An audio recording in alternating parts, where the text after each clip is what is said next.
friendship that'll never ever end.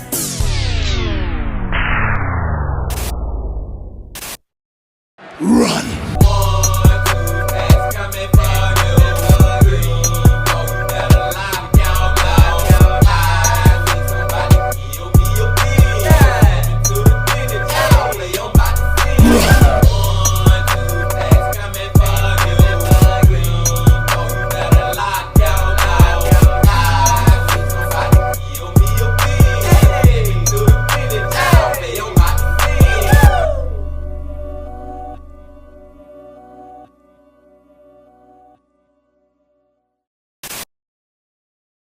It's a beautiful day in the neighborhood. Reaction being yo 610. Jack in that neighborhood, my brothers and sisters. It is that time to get into another one of these true crime, horror, dark, deep, and mysterious what the is going on type of videos. And today, we are going back to Nick freaking Crowley. Back to Nick Crowley, y'all. And the title of the video is The Internet's Darkest Corners 5. Now, Nick dropped this video 3 days ago, y'all, and y'all know I'd be so tempted to go and watch it as soon as I see it pop up on my recommended, but I said, no, I gotta wait till I can react to it with my brothers and sisters, and we are finally here. And we're about to see what dark corners freaking Nick has found this time, being team. But before we see that, y'all know what y'all got to do. Get whatever you might need. Get what you need, please. We are back to Nick freaking Crowley. Y'all got what y'all need. Y'all ready to go? Then let's go. Cincinnati, the address. 911.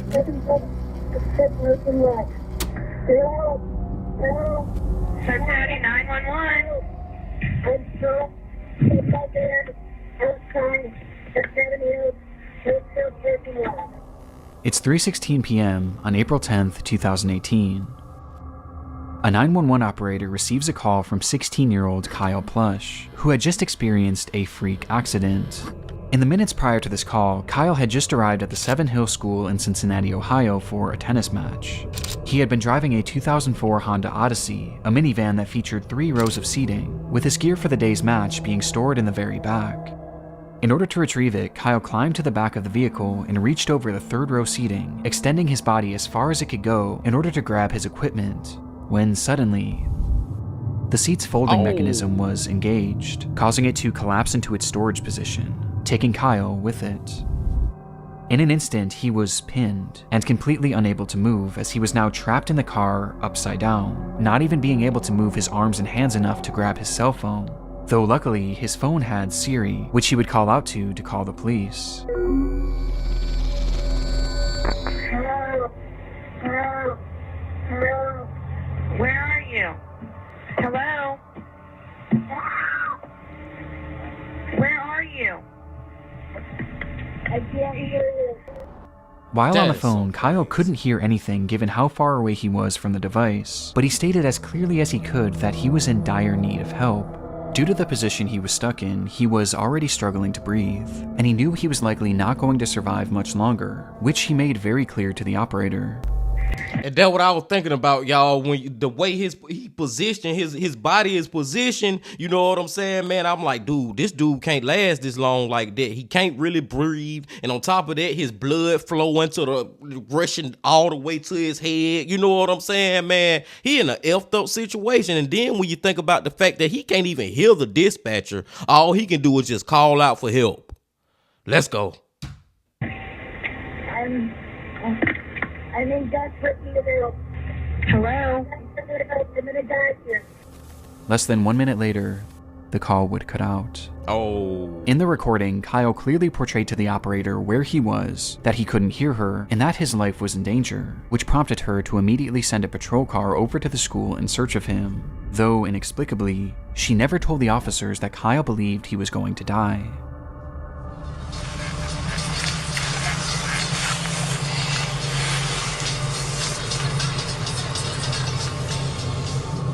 Not understanding how dire the situation was, the officers that pulled up to the scene didn't even bother to stop the car. Instead, they simply drove throughout the parking lot, unsure of what car was Kyle's. They didn't even bother to turn down their music or crack a window.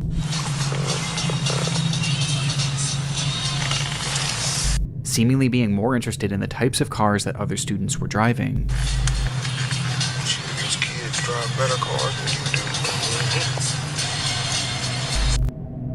As officers continued their half-hearted search, another phone call would be made to 911. It was Kyle, whose tone was now drastically different. I probably don't have much time left to tell my mom that I love her if I die. Oh my God. This is not a joke. After Kyle says his goodbyes, he tries one more time to relay what was happening, this time providing the parking lot he was in along with the exact make and model of his car. This is not a joke.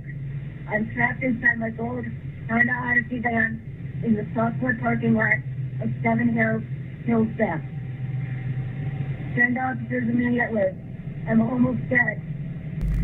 Okay, now that ought to be enough for the dispatcher to know exactly what type of vehicle he in. That should be enough where the freaking police ain't just driving around nonchalantly with their music up, not even really looking for him. That should be enough right there where everybody should understand that this situation is serious. He told you, I gotta say it again, he done told you what the vehicle is. There's not a lot of gold vans out there in that parking lot. I don't think it's more than just that one right there.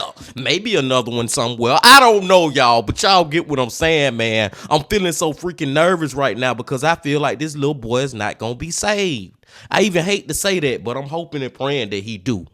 Let's find out.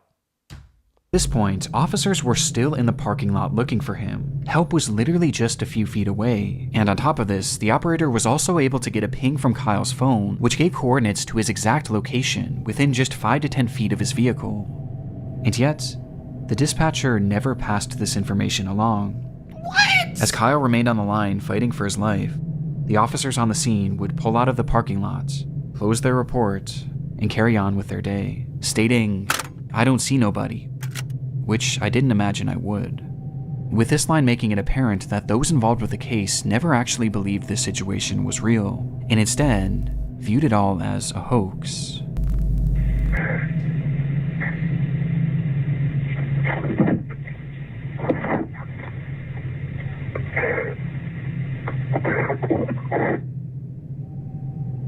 Just minutes later, Kyle would go quiet, and the phone would disconnect for a final time.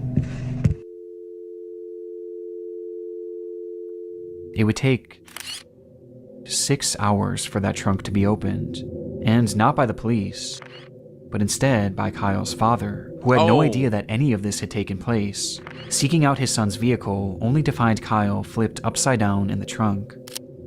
He had been dead for hours. Despite the circumstances, Kyle did everything right. He remained calm, he was respectful, and he described exactly where he was and what his car looked like. And yet, the police never really bothered to take his case seriously, instead believing that this was all just a prank. And had the dispatcher simply relayed how serious the situation was, and had these officers just gotten out of their car to look more thoroughly, Kyle Plush most likely would have survived. As a result of the mishandling of Kyle's case, his parents, Jill and Ron, were awarded a $6 million settlement with the city of Cincinnati. Though even more importantly for the couple, they vowed to do their part to assure that mishandled 911 calls of this nature never happen again, as they've gone on to consult with various emergency call centers to tell Kyle's story, somehow taking this horrible accident and selflessly turning it into something positive for the rest of society. Today, these phone calls remain relics of a grave error made by law enforcement, and a life that never should have been lost, with these recordings now being forever immortalized in the internet's darkest corners. Man, that's a hell of a way to start it off, y'all. I'm feeling two strong emotions right now. Number one, I'm sick. You know what I'm saying? Like, I'm sick. I'm so sad about how he died, and then hearing him say that I think I'm about to die. Keep in mind now, this is a 16-year-old saying this stuff, man. Saying that he think he about to die and just tell my mom that I love her. Like, dude, that right there just put a little, make my stomach feel like it got a hole in it. You know what I'm saying? Like a pit of my stomach or whatever I supposed to be saying. But that's just one emotion. The other emotion is peed the F off, pissed off, and I ain't gonna go there get me, team. I'm not finna start screaming and hooping and hollering. All I'm saying is I am very freaking upset, more than at the police, the dispatcher, because they was supposed, look, I'm getting loud and I ain't even trying to get loud. They were supposed to relay the message to the police that this is a serious situation, and also the description of the car. Why you never even mentioned that to them? That is just, it got, like I said, man, sick and pissed off at the same time. The crazy way to start it off, Bean Team. Let's go. Shows the metamorphosis possible using computer graphics. Get whatever you may need. Is it hide and seek? Yes, it's hide and seek. I am sick and devastated.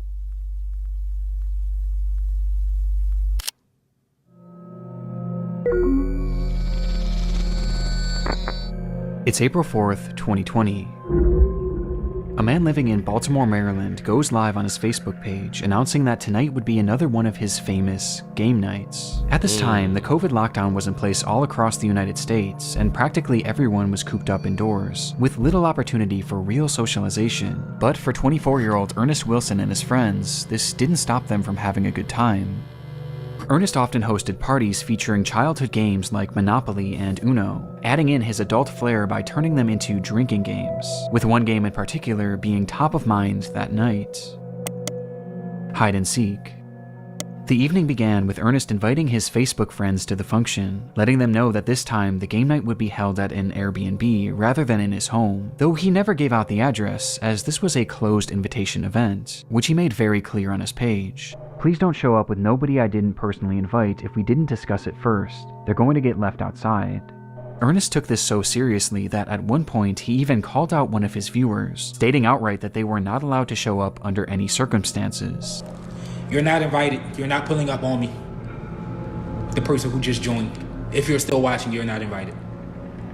Because you don't fucking listen, and I'm gonna bang you in your mouth next time. However, it was... I just gotta point out, man, all my Tragedy Tale fans out there, we have heard this story before from Ryan, probably like a couple of months ago, maybe. But we have heard this story before, but it's gonna be cool to see how Nick tells it, man. But the main thing I want to talk about just right now, and I'm not gonna spoil it for y'all that don't know about this story, but the main thing I'm talking about is right now is, okay, he inviting people over, but he telling this one particular person, you can't come, you not invited. But boy, that don't mean that they won't show up. You know what I'm saying? That don't mean that they will not know your address just from the other people that you inviting over. Let's go. It was never revealed who exactly this person was, or why Ernest expressed such hostility towards them. From there, Ernest would start and stop his live stream a few different times, showing the progression of the party, which ended up with a decent turnout.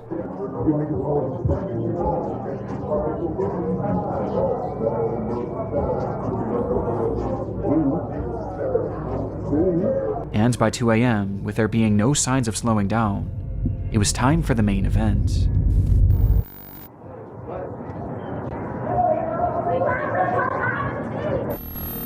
About to play hide and seek. This was the caption for Ernest's final live stream of the night, which shows his group of friends preparing to play the game, turning off all the lights in the house before Ernest himself steps outside, assuming the role of the seeker, beginning his countdown as the camera keeps rolling. 1, 2, 3, 4, 5, 6, 7, 8, 9, 10, 11, 12, 13. I can hear y'all. 14, 15. I can see y'all. 16, 26, 27, 28, 29, 30. Because I'm tired of fucking counting. Ready or not, here I come. Even looking at it again, y'all, seeing this video again, it still give me that same anxiety I felt the first time, back when we watched it on Tragedy Tales.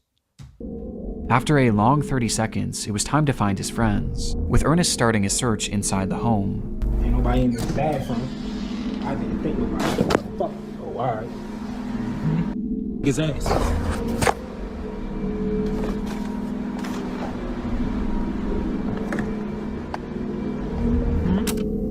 Until he notices something.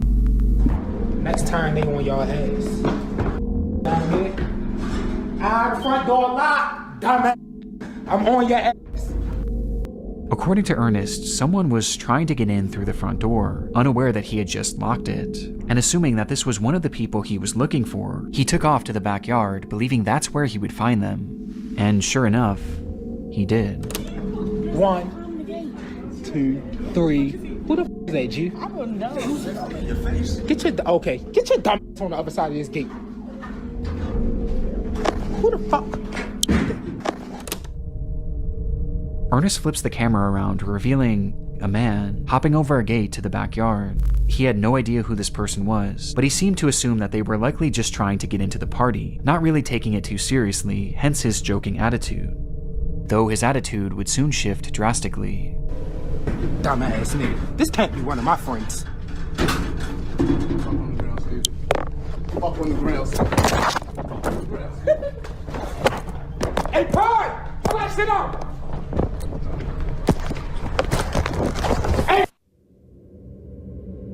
In this moment, Ernest's live stream cuts off, and he would never go live again.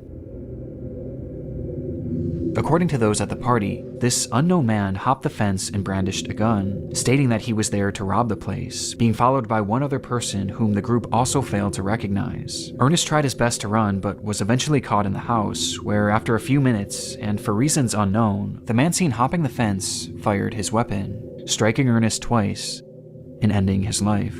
The killers quickly fled the scene without harming anyone else, or seemingly without even taking anything.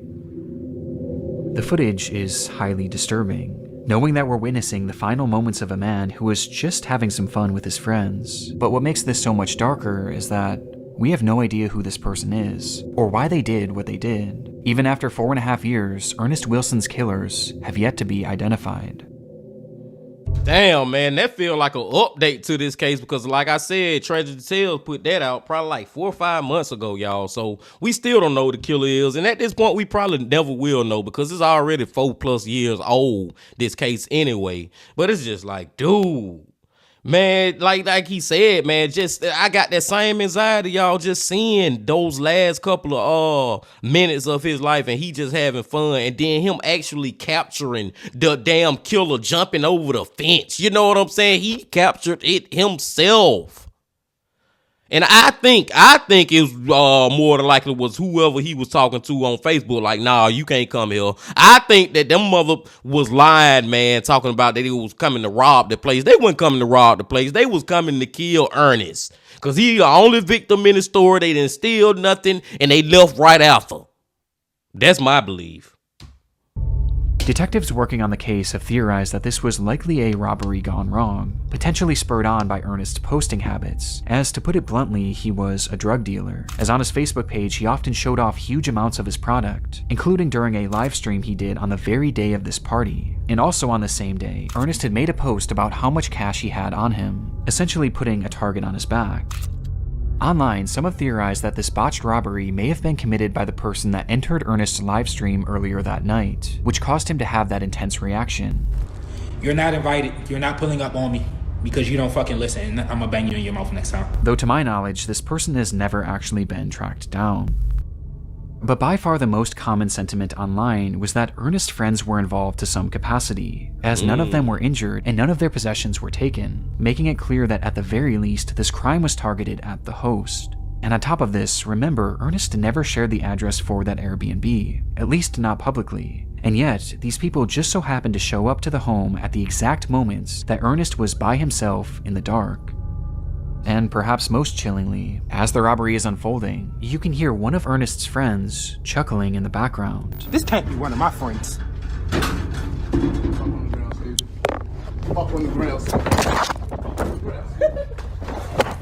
Though as concerning as this is, it's sadly far from conclusive, and to this day it appears that Ernest's case is slowly being lost to time, leaving us for now with only questions, and one of the more disturbing live streams I've ever seen.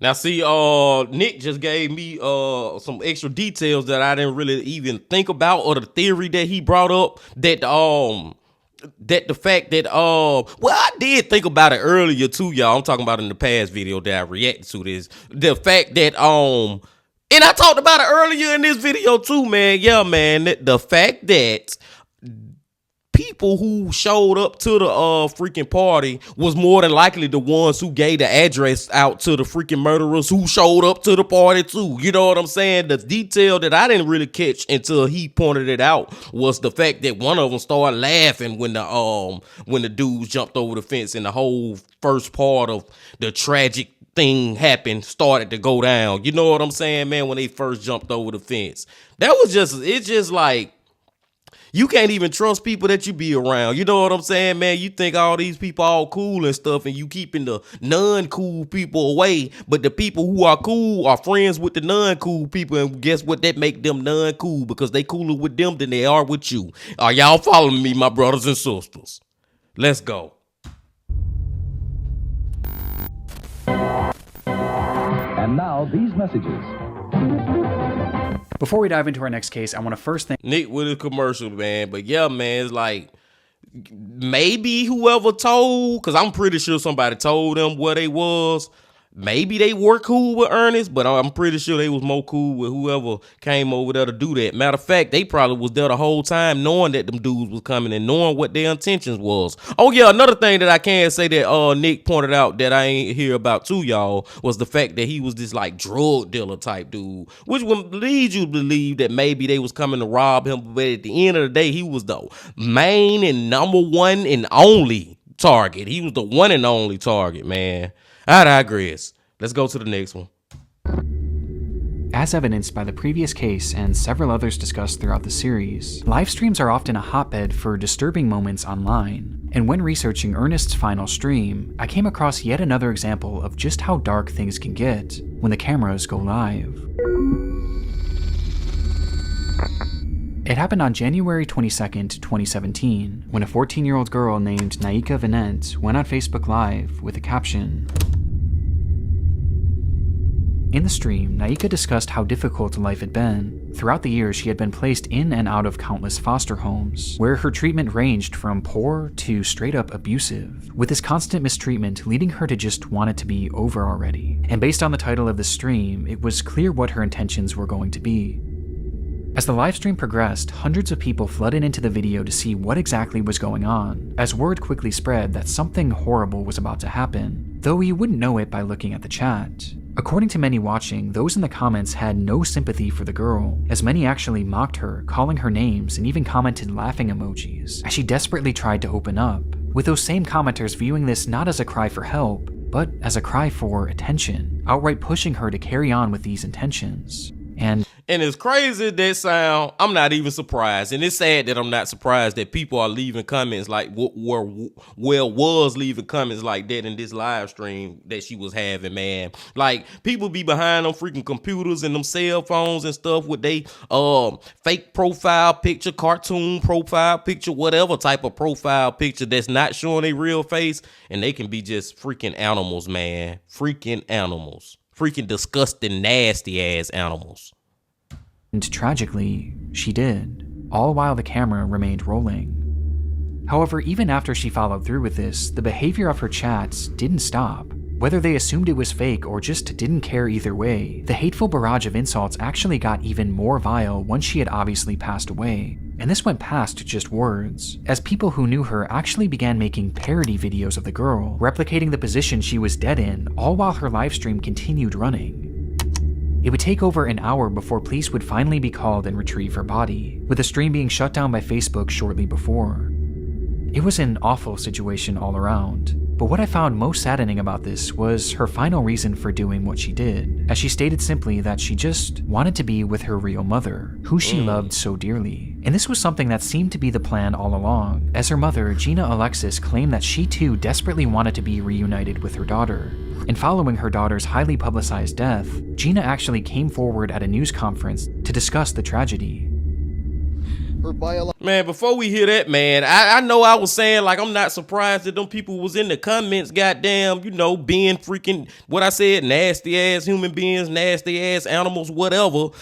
I ain't, even me didn't think that even after they seen her unalive herself on live camera, that they would still be making jokes about it and reenacting it and stuff. Like, man, come on, man. Like, seriously, man, I know that's not a crime what they was doing, so to speak, as far as like reenacting and making fun of her, the way that she end up ending her life. You know what I'm saying? I know it's not a crime for them to do that, but I hope God just be watching and you get hell points for shit like that. You get what I'm saying, man? I hope you get a couple of hell points for doing stuff like that.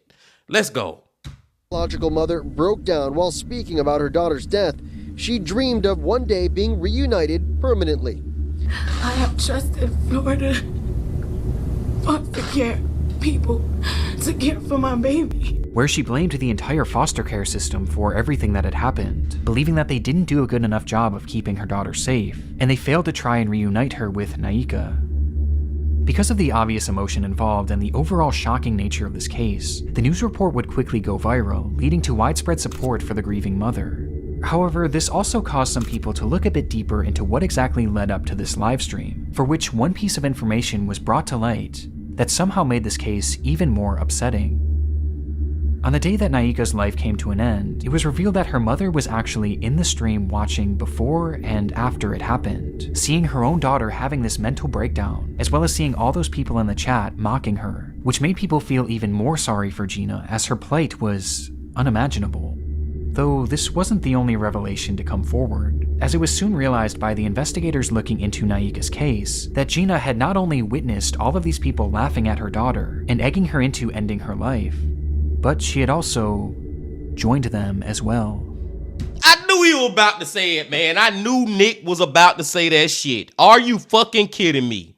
What the... Man, I ain't trying to get mad at this video, y'all. I'm trying my best not to go the freak off this video, man. But are you kidding me? Like, I started off when I was like, man, I ain't surprised, man. They were telling her while she was saying that she was about to do what she was about to do in the chat, saying, yeah, do it. But after she did it, then the chat still saying, yeah, we happy you did it and making fun of it. That's when my mind started to be like, oh my God, am I still on Earth? But when I found out that her own mama was involved with it, was egging her on too, I can't be on Earth no more. That is just freaking possible. What the fuck, man?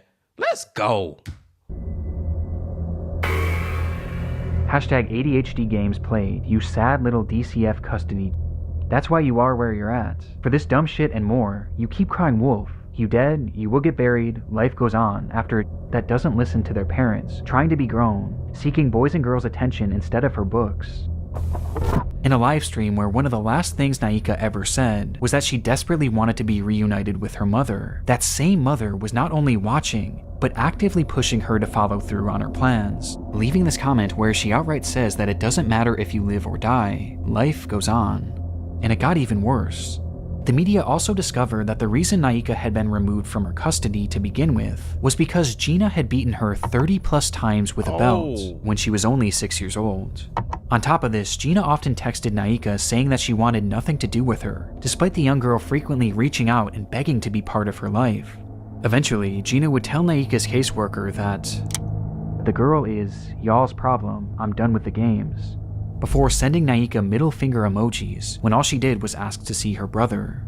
And this is all amongst other things that are far more horrendous that I really don't want to get into. And yet, after Naika's death, Gina had the audacity to go on television in an attempt to garner sympathy for a death that she clearly contributed to, saying that all she wanted was to be the girl's mother, despite rejecting her at every turn. And honestly, this is where I thought this entire story would come to an end, until I noticed something strange when I was editing this video. Naika's Facebook page is still active. It's no longer posting anything original, but instead, the account is consistently reposting content from another page, a page run by Gina. After Naika's death, Gina seemingly seized control of the young girl's Facebook account, where she now posts her own content, which includes her attempting to defend the fact that she gave up on Naika. Tell me what mother would accept a 13 going on 14-year-old in and out of detention centers, going to jail or getting arrested while in foster care. As well as her responding to those who blamed her for her daughter's death. People be like, you heard the rumors going around about you? And I did. But they forgot to tell you one thing.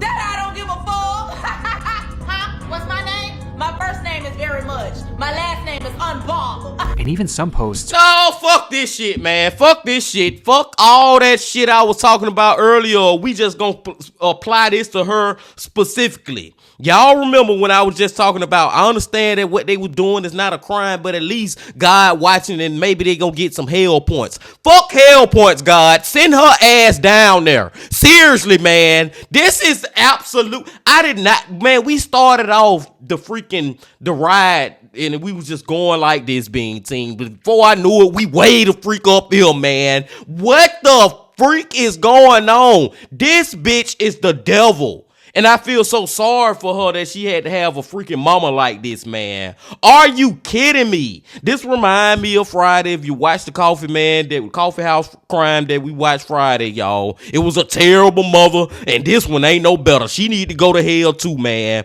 And it's so effed up that one thing that I am saying is true, that you really can't lock her up for no crime. But God got her one day, being team. God got this motherfucker one day. I know he do. I got faith he do. Let's go.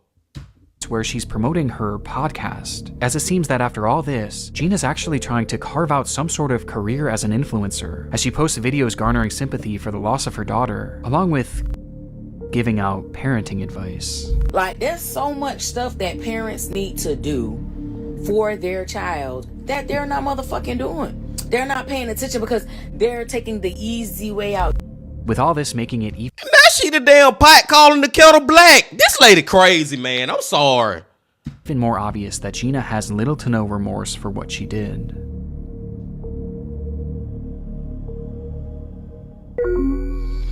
Man, that one just got... I'm serious, y'all. We started down here and we just kept rising until we went through the roof. What the freak, man? Rest in peace to that beautiful young little girl. I just hate she had to have a mother like that. And through all the... Think about what Nick said, man. Her mama was beat her like 30 times or something when she... 30 times with the belt or something along those lines when she was only 6 years old. But she still rather was calling out to her mama, wanted to be with her mama, wanted to visit her brother. And even after all the effed up, man, I ain't going back through all that shit, man, because it just got me mad being seen. Y'all already heard it. But I'm just saying, man, even though all that her mama was putting her through, she still loved her mama unconditionally.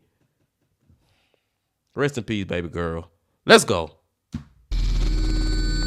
On the 11th of June, 2009, a young man named Eugene Latta took to an urban exploration forum and wrote, in broken English, "Hello, I'd like to tell you about Odessa catacombs. Odessa is not far from the capital of Ukraine, Kiev. Under Odessa consists the biggest catacombs in the world. Their total length is more than 2,500 kilometers, so these catacombs are much bigger than the Paris catacombs. During World War II, a lot of citizens were hiding in the catacombs. A lot of them used to live there for a year and more, so even today it is possible to find weapons, equipment, and even dead bodies. Every year a lot of explorers get lost and even die there." His post was accompanied by a series of photographs from the underground labyrinth, which stretched over 1,500 miles, its paths winding aimlessly deep below the surface of the earth.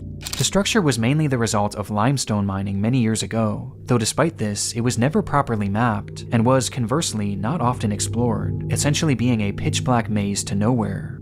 Given that the area wasn't well known back in 2009, the post was met with amazement. Fellow urban explorers applauded the location and the photographs that Latta had taken, wanting to see even more, and since he was a native of the area, Latta delivered. "Thanks to all. If you want, I can add more photos. As I said earlier, a lot of people get lost and even die under Odessa. Maybe this photo will shock you. It's the dead body of a 19-year-old girl who had gotten lost in the maze."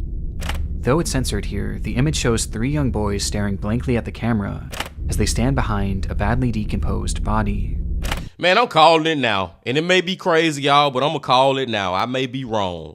But hey, it's Nick Crowley. Anything can happen. I think that them boys murdered that girl. Long story short story long. They trying to act like this was a lost body a person, a little 19-year-old girl who got lost in the catacombs. No, man, y'all sitting right there look like they got the damn guns in their hand. Why they taking the damn photo? Am I right or am I wrong, Bean Team? Do you smell what the bean is cooking or not? Let's find out. Understandably, this image caused a lot of intrigue on the forum as other users began to press for more information. And sure enough, it was a story that Lata knew well. 3, 2, 1. Happy New Year, everybody! Happy 2005! It was New Year's Eve, the final day of 2004, when a group of teenagers made their way down into the catacombs to begin their celebration. This wasn't super uncommon at the time, as many of the entrances to this labyrinth were very easily accessible. This one in particular just so happened to be located directly next to the public school, School 56, and had just been left wide open, making it the perfect place for friends to sneak a few drinks. As the group began to grow more intoxicated, one of the girls wandered off in search of a place to relieve herself. However, she apparently took one too many turns and soon found herself completely alone. She cried out, but the tunnels were just too complicated. Each step she took led her more and more into obscurity. Her friends tried to find her, or maybe they didn't, we really don't know. But in their drunken state, they left the tunnels without their friend and never went back to find her. Damn. If she did have a flashlight, it wouldn't have lasted long, and for days she likely wandered deliriously through that pitch black maze. Until after what was likely at least 3 awful days, she passed away, with her body being found approximately 3 miles away from the nearest exit. And looking at one of the only attempted maps of this tunnel system, she never stood a chance. Hell no, she ain't stand a chance. Do y'all see that, Bean Team? That is the definition of a mega maze. Like that, I can't even call that a maze. I don't know what the freak to call that. Then you got to think about that it's pitch black down there. She can't see nothing just walking for days on end, man. Like, that is such a scary thing to think about, and to think about how long she had to go through that scariness is just, ugh. But I want to point out, man, and maybe I was wrong about them boys killing that girl, but hey, I had to throw it out there, Bean Team. I thought that we were going with this story, but I guess not. But hell, I still, and we all know that it's going to be something else crazy in this story. Let's find it out. Perhaps it was dehydration or hypothermia that killed her, but according to some, based on the photo, the corpse appears to have its skull caved in, implying that in a desperate attempt to end her anguish, she may have bashed her head against the wall until she passed away. Her name was Masha, and she was only 19 years old. 3 long months later, in April of 2005, Lata and his group would stumble across the body, immediately reporting their findings to the police, though law enforcement refused to even try and venture down there in order to retrieve her, as they knew just how dangerous and unmapped this environment was. It would take 2 long years for her body to be recovered, thanks to a friend of Lata writing a strongly worded letter to the government that included a photo of Masha's body. The story is unimaginable. To be trapped in a place like this with no means of escaping, it has to be the absolute worst way to go. And because of the gruesome nature of the story and the photograph, it spread all throughout the online world, where it became a legendary internet mystery, as even with the added context, many were still left with pressing questions. Were Masha's friends involved in some way with her death? Had they abandoned her there on purpose? And did Lata know more than he claimed? But as it turns out, there was one far more pressing question that needed to be answered. In 2015, a full decade after this photo was taken, a journalist named Mike Pearl had picked up the case with the hopes of writing a Halloween article for Vice, and in his research he made a rather unusual discovery, as according to him, Masha seemingly didn't exist. Pearl was never able to find any verifiable proof that a girl named Masha had ever gone missing in that area. He was also not able to find any death records of anyone by that name either, or even any reports of a body being pulled from the catacombs during this time frame. Something just wasn't adding up, and it got stranger from here. Sometime after the photograph began making its rounds, one of the most prominent explorers of the Odessa catacombs put out a statement on his own website in regards to Masha, which read, "Besides the original photographer, there isn't one person, civilian or law enforcement, that can confirm the story. We believe it is just a practical joke and the corpse is fake." Following this revelation, Pearl was able to track down Lata, who was unable to recount where the body was roughly seen, or even how to get in touch with the other people shown in this photo, none of whom had ever come forward to back his testimony, which makes the credibility of Lata and his story of Masha incredibly shaky at best. Yeah. However, this is where the crux of the mystery stands today. When looking at these photos, one thing is apparent to me and essentially everyone else who has seen them. The corpse shown seems very real, and matches the decay of the bodies found in similar environments, with that one prominent Odessa explorer eventually deleting his statement at some point over the years, leaving the general consensus that this is in fact a real corpse. But if the story of Masha isn't true, then who is this? Yeah, well, who is we have no idea. It's entirely a mystery. But the reality of the situation is that bodies being found down in these catacombs isn't totally uncommon. Over the years, many explorers have gotten lost down there and suffered the exact same fate as the story of Masha. But on top of this, these tunnels have also been used by murderers as a dumping ground for their victims' bodies, with either one of these scenarios being possible in this case. Though the frustrating part is that we may never actually know who this person was or how they died, as I and many others have doubts that this body was ever actually recovered, just simply due to lack of public information and news reports about it. And instead, the reality is that this corpse is probably still down there somewhere, and has simply been lost to time, as sections of the catacombs have been known to flood and cave in, sealing them off from the outside world forever. So for now, and potentially the rest of time, the story of Masha will remain an internet mystery. Oh man, a freaking unsolved mystery being team. I'm gonna go with what Nick said though. I like that theory that the body was never even freaking found. You know what I'm saying, man? Because if it was found, then why is there no records of Masha? Like, period, no police reports, no nothing, nobody even come. Even the dudes who in the damn picture act like they don't know. Only one half came out and spoke on it in 2015, and he claimed he can't get in contact with the other dudes in the picture and all that. I don't know, y'all. And I'm gonna take Nick's word for it, and he said it, not just him, but a lot of people who actually see the uncensored version of that picture and actually can see the body. It looks like a real body, man. So I'm just gonna go with that theory that body was never even ever found for real, man. The freaking catacombs, y'all. We have heard a lot of stories about the catacombs too, and that is one place that I will 100% say that I will never want to explore. I'm not going down there. I'll be damned if I get lost down that mother. Hell no. Did y'all see that one picture of a so-called map? And I gotta put it in quotation marks. Man, like I said, boy, that's the maze of death. That what that is, the maze of freaking death. Nope, no catacombs for me. Let's go, y'all. Think we got one more.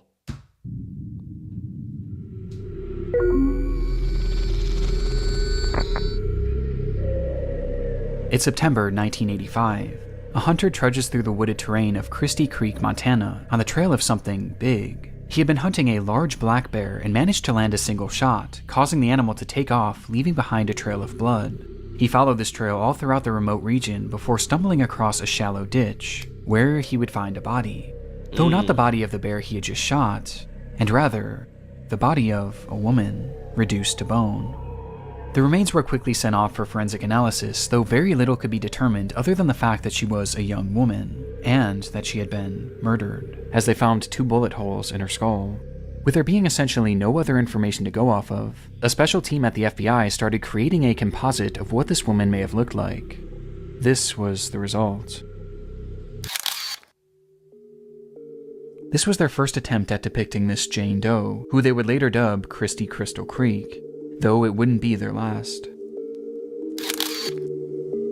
The uncanniness of these depictions is undeniable, and recently I've fallen down this rabbit hole of disturbing police sketches and recreations. As though these can often be very helpful and do lead to legitimately good results, there are often times where they appear almost non-human, with many examples like Christie's being shared online on the FBI's website in order to enlist the public's help in identifying these victims, with one of the more notorious examples coming decades later, in 2014. The discovery was made on June 5th of that year, when a group of highway workers were mowing grass in the town of Geneva, Wisconsin, when they noticed a pair of strange-smelling suitcases. Inside them were 2 bodies belonging to 2 women, both in various stages of decomposition, and both appearing to have been strangled to death.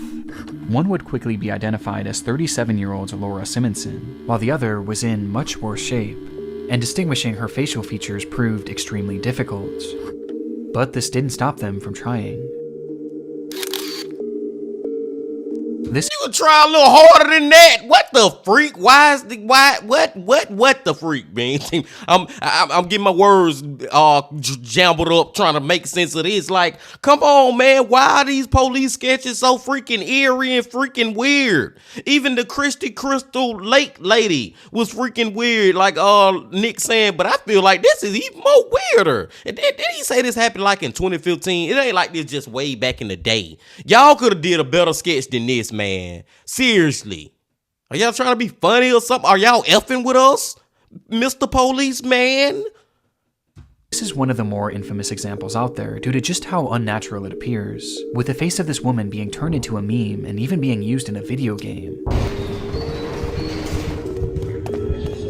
But to me, there's one example that I've never been able to shake, as the entire story and its recreation gives me such an uneasy feeling.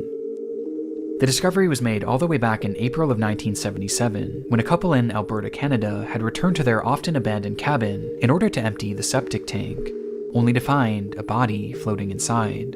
The body was in brutal shape and showed signs of extreme torture, as the man had been beaten, mutilated, burned with cigarettes, and even shot multiple times.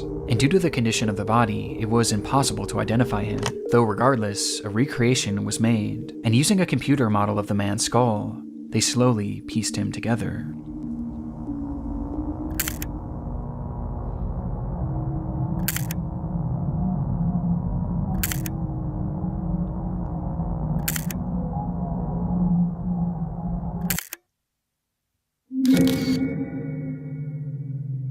He would later be dubbed Septic Tank Sam.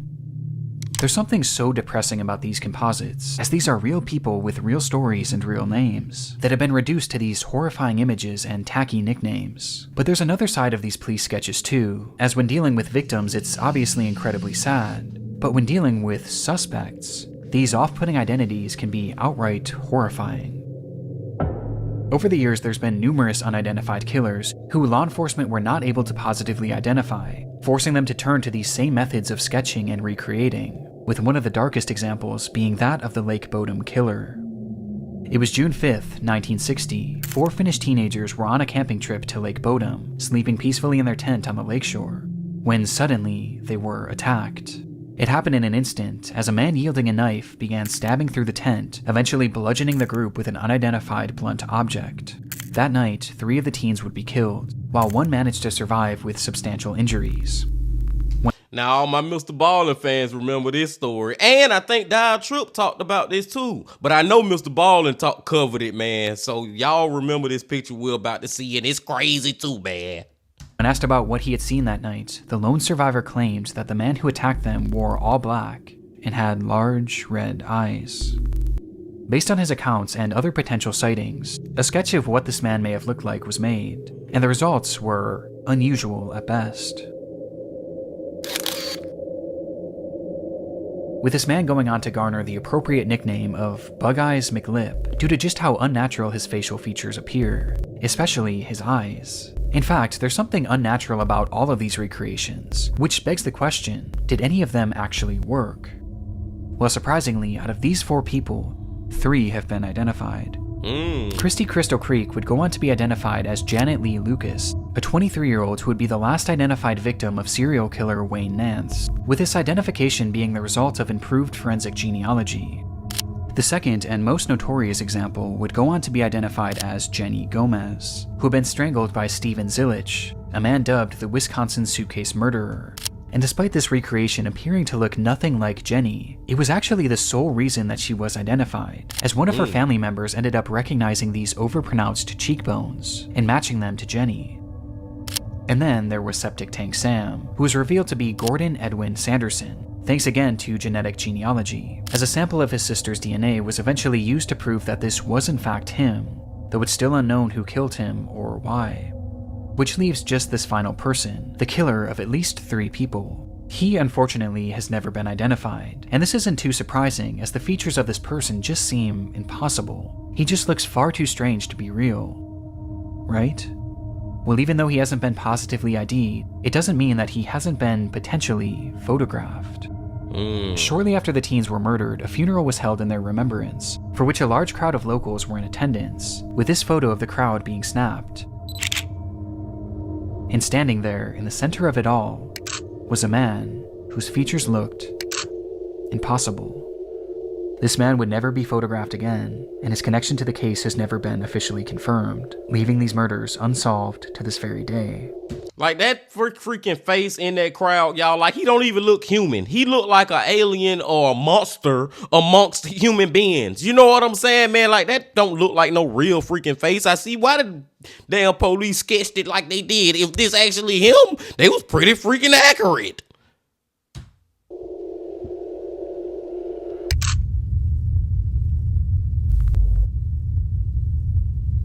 They was pretty freaking accurate, Bean Team, if it's actually him in that freaking video. I mean, in that freaking picture, man. Oh my God, this one right here.